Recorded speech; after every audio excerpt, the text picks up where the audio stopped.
l'histoire dont je veux vous parler commence en octobre 2013. Donc, à l'époque, je travaille au musée, mais je suis guide animatrice et aussi agente culturelle. J'ai quelques petits contrats, recherche, rédaction, etc. Donc, je ne suis pas responsable du numérique, donc je me sens tout à fait libre de vous parler des erreurs des autres ce matin.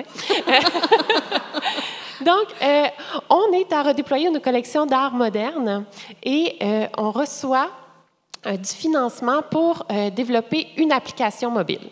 Donc, première erreur, tant qu'à moi, on ne sait pas ce qu'on a à dire, mais on veut une application mobile. Donc, on prend le problème à l'envers.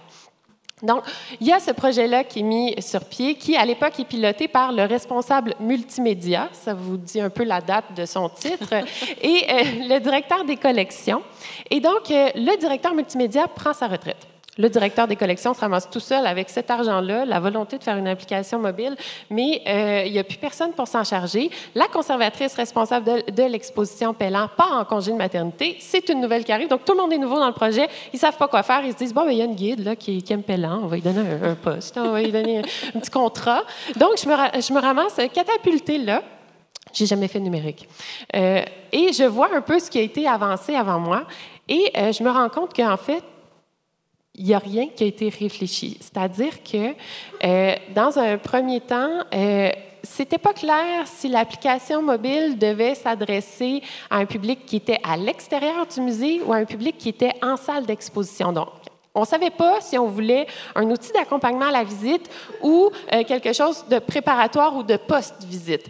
Et ce qui ressortait des discussions avec le directeur et la conservatrice, c'était ce qu'on veut, dans le fond, c'est une sorte de Pellan pour emporter, qui va être le fun à utiliser en salle, mais aussi chez soi, mais quelque part entre les deux. Donc, très, très mal défini.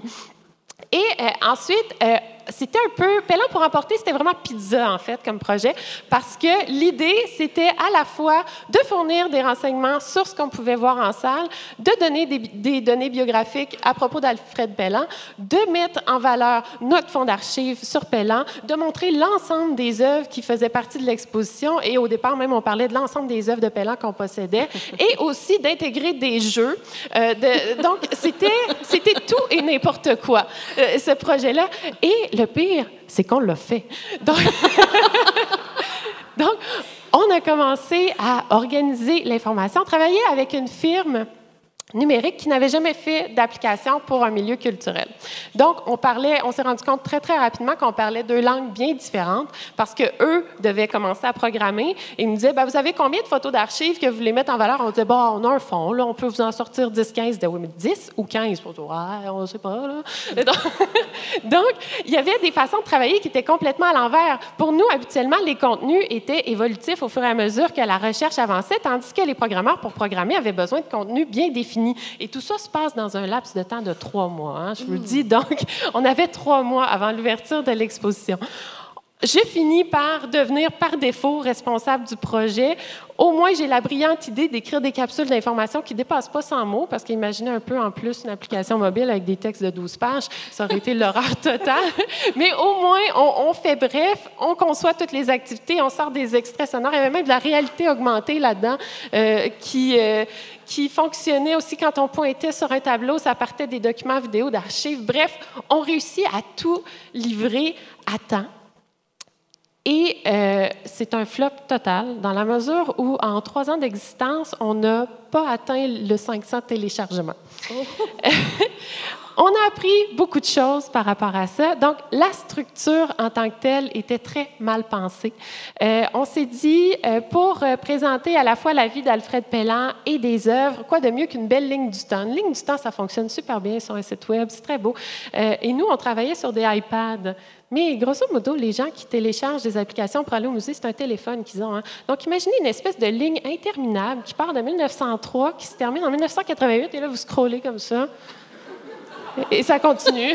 Et là, vous arrivez à une photo de Pellan en haut, vous avez une année, et là, vous pouvez cliquer dessus, vous avez des données biographiques, mais vous pouvez tasser encore puis là, pour revenir. C'était complexe. Donc, en haut, on avait la vie, en bas, les œuvres. On pouvait voir toutes les œuvres également. Et on a aussi rencontré un autre problème, c'est-à-dire qu'on a publié cette application-là sur l'App Store et sur Google Play.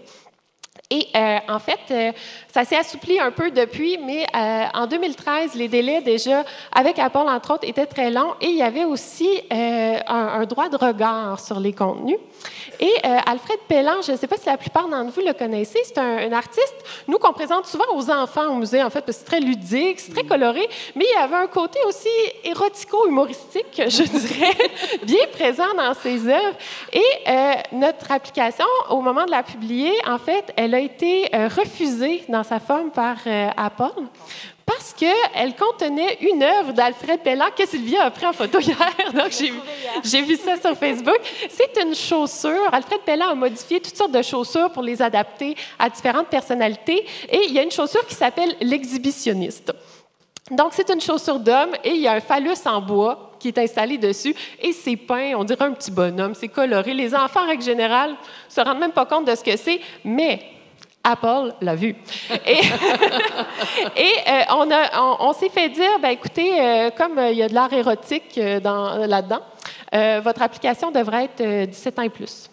On ne peut pas garder ça grand public. Donc là, on s'est retrouvés à devoir choisir, est-ce qu'on montre tout ce qu'on a? Est-ce qu'on met ça vraiment 17 ans et plus? On a un musée Pellan, on veut ça familial, on veut ça convivial. Donc, on a retiré l'œuvre. Mais ça a engendré une réflexion pour la suite parce que, d'un, il y avait des délais, alors qu'on avait une période très, très courte pour publier notre app. Il y avait des délais qui ont été induits par déjà la démarche de publication, mais aussi cette censure-là. Et on est dans un musée d'art, hein, des œuvres controversées à propos de la politique, des œuvres violentes, des œuvres qui présentent de la nudité, de l'érotisme.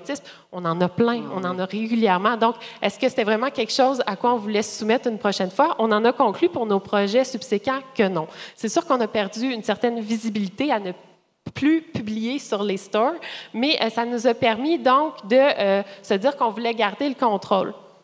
Et finalement, cette application-là, son happy ending, c'est que ça m'a permis d'avoir mon poste actuel parce que j'ai montré que j'étais quand même capable de livrer, même si c'était pas bon, mais j'ai livré.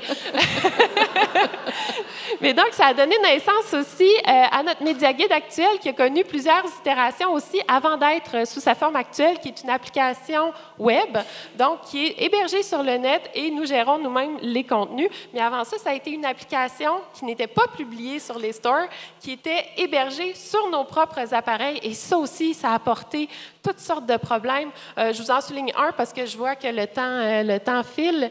Un des problèmes qu'on a eu avec le premier Média Guide qu'on a fait, c'est tout bête, hein? C'est le déploiement de ces applications-là sur nos appareils. On a 172 iPads en dessous d'une borne Wi-Fi et on se dit, go, on envoie l'application. Notre borne, à l'époque, supporte 75 appareils. Qu'est-ce qui se passe? Bah, rien du tout.